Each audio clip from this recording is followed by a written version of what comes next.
and this is in relation to the concluded elections. And he once said, "Do you want another lap?" And they said, "Yes, Sybil," well, at least in the song. And this time, when it came to the race for presidency, he asked, "Do you want another lap?" And from the Electoral Commission's declaration, majority of Ugandans said, "Yes, Sybil."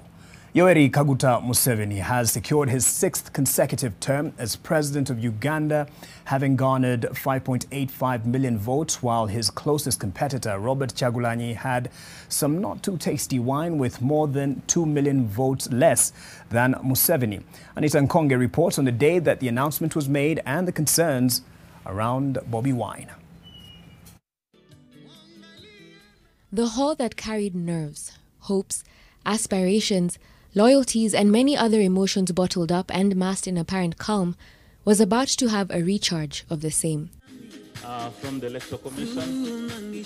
With less than an hour to the constitutional deadline for Uganda's Electoral Commission to announce the presidential poll results, the chairman, Justice Simon Mugenyi, and his team were ready to break the news.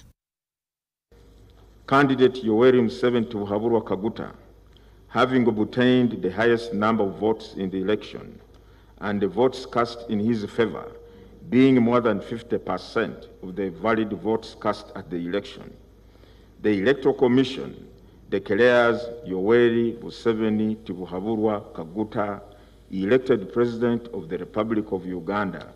It is yet another term, a 6th one to be precise, at the helm of Uganda for 76-year-old President Yoweri Museveni, who first took power in 1986. This time, his win has been secured under what has been termed a controversial election for a state that says it is democratic. From the state-sanctioned internet blackout to the heavy security and the lack of independent observers. The Electoral Commission's data shows that President Museveni garnered 58.64% of the vote with over 5 million votes. Robert Kyagulanyi came in second with over 3 million votes, giving him 34.83% of the total votes. Over 10 million people voted, representing a turnout of 57.2%. First runner-up Bobi Wine was not there to collect his certificate after results were announced. The last that was heard from him was a tweet on Friday saying his house was under siege by the military. The security agencies have downplayed the claims. We shall continue to give security to all the candidates who are not yet presidents, and we shall continue to give security to all Ugandans. This is footage from Friday, captured by Sky News. The international media outlet's African correspondent John Sparks says he and his team rushed to Wine's house after his tweet on Friday evening, only to find a group of 5 uniformed men armed with automatic weapons on the politician's home premises. At one point, the report adds, one of the soldiers picked up his weapon and pointed it at them. Kyagulanyi's wife, Barbie Kyagulanyi, claimed that police officers at their home in Magere assaulted her on their way to their home garden. The police have, however, denied the same.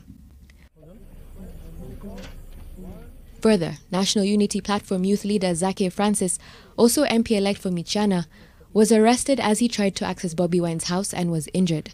Zake was taken to Kasangati police station after his arrest. Police later called his wife to pick him up at the station. Wine is yet to be heard from. Tibor Nagy, the top U.S. diplomat for Africa, in a series of tweets, highlighted what he termed as a fundamentally flawed electoral process, with election observers having been denied accreditation. However, the European Union said it was impressed by the election process. When it comes to the internet blackout, Saturday marks the 4th day the country has had its internet down. Misuse and wanton abuse of internet and social media was rife. It would have caused discontent, spreading malicious and false news, either about polling, about candidates, or even the result. The net result of which would be extreme discontent and perhaps even provoking or inciting violence. We are glad that we took those measures. The overall election campaign has witnessed violence. Tear gas, rubber bullets, arrest of candidates, and the killing of protesters have tainted the election campaigns. Despite the tension across the country, the Electoral Commission urged citizens to accept the results and peacefully move on with their lives. Anita Nkonge, NTV.